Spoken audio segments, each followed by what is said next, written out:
Mi nombre es Luana, soy estudiante de la carrera de Educación Secundaria, Filosofía y Teología, y en este corto video vamos a hablar de uno de los atributos entitativos de Dios, la bondad.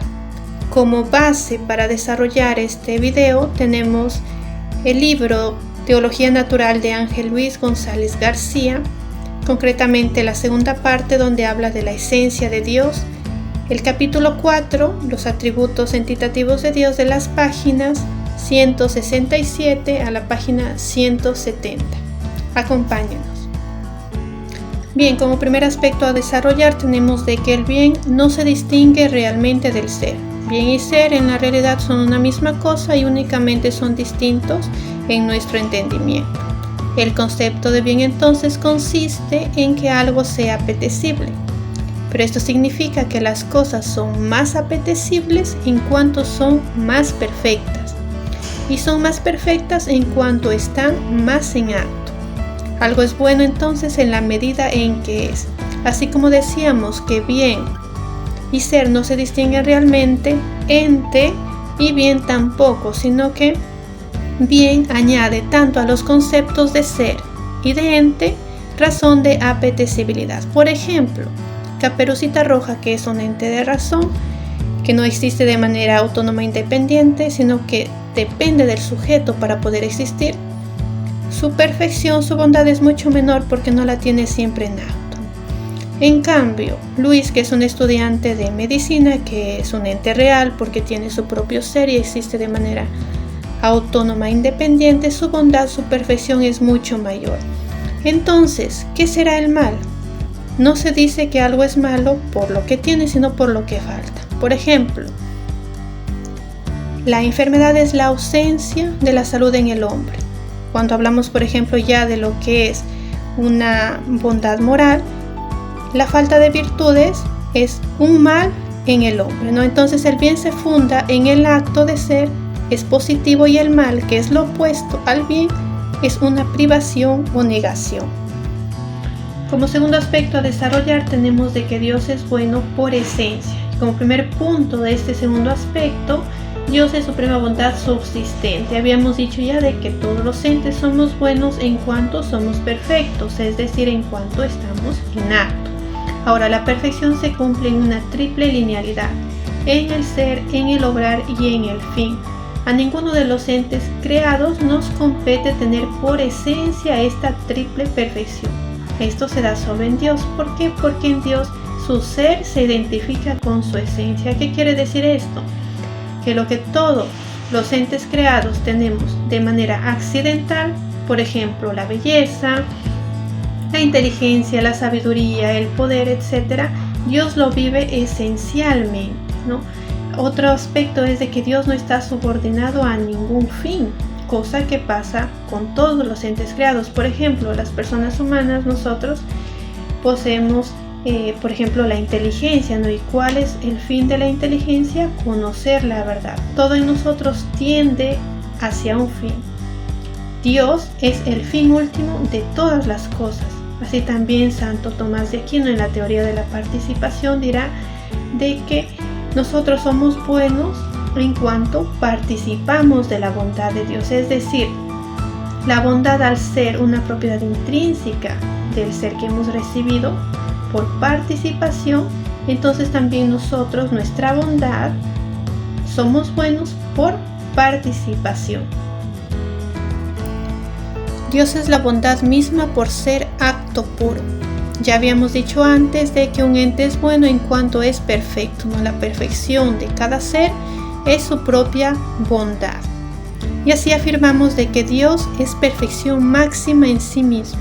Es bueno por esencia, no como algo añadido a su ser, sino en plena identificación. Recordemos porque decíamos que su ser se identifica con su esencia. Por ejemplo, una perfección de una flor podría ser la belleza. Esta flor en acto tiene la belleza, pero también está en potencia de marchitarse, de secarse y de generar semilla para producir más flores. Otro ejemplo también, Luis y María, que ahora se aman mucho, por ejemplo, cuando nacieron, tenían esta capacidad en potencia, no siempre la tuvieron en acto. Pero Dios tiene todas las perfecciones en acto y las vive esencialmente. Esto abre paso al siguiente punto que dice: Dios es suma bondad y sumo bien en cuanto supera la bondad de las criaturas. ¿Por qué? Porque todas nuestras bondades, por más hermosas que sean, solamente la vivimos por participación. Dios, en cambio, es bueno por esencia, ¿no? Y lo que se dice por esencia es más verdadero de lo que se dice por participación. Mientras nosotros tenemos inteligencia, Dios es la inteligencia misma. Mientras nosotros poseemos belleza, Él es la belleza misma. Mientras nosotros somos buenos, Él es la bondad misma, el bien supremo. Bien, como tercer y último aspecto dentro de este apartado acerca de la bondad como uno de los atributos entitativos de Dios, es de que solamente Dios es fin último de toda criatura. Partimos de que el bien tiene razón de causa final. El concepto de bien consiste en que todo lo que se apetece tiene razón de bien. El bien satisface el apetito, es su término, es decir, el apetito se dirige hacia la consecución del término, que es su fin. El bien, pues, tiene razón de causa final, ya que las cosas que son por un fin no se dicen buenas, sino en orden al fin. Así nos dice en lo que es la Suma Teológica, ¿no? Por ejemplo, Luis considera que el trabajar como pescador es un bien porque le permite obtener dinero vendiendo ese pescado, ¿no? Asimismo, ese dinero obtenido se le presenta como un bien porque puede comprar la casa que tanto necesita para vivir tranquilamente.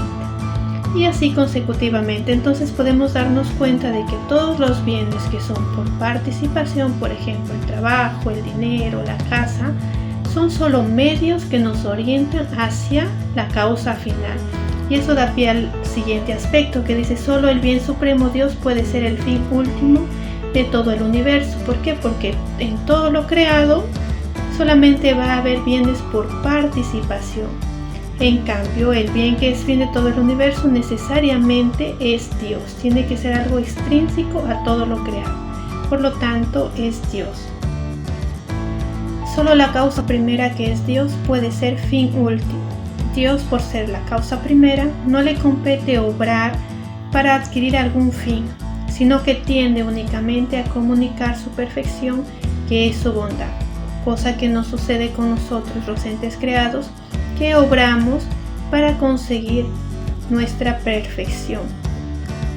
De aquí partimos de que Dios es el bien común máximo de todas las criaturas. Toda criatura, naturalmente y a su modo, ama más a Dios que a sí misma, se orienta hacia su causa primera. Por ejemplo, en el caso de los hombres, si es que preguntáramos qué es lo que más anhelan, unos como causas próximas podrían anhelar el trabajo, terminar la carrera, casarse, tener hijos, tener una familia, pero en última instancia lo que todo ser humano, lo que toda persona humana anhela es la felicidad. Y la felicidad como causa última solamente la va a encontrar en Dios, que es donde fin y bien se identifican. Por lo tanto, Dios es el bien común máximo de todas las criaturas.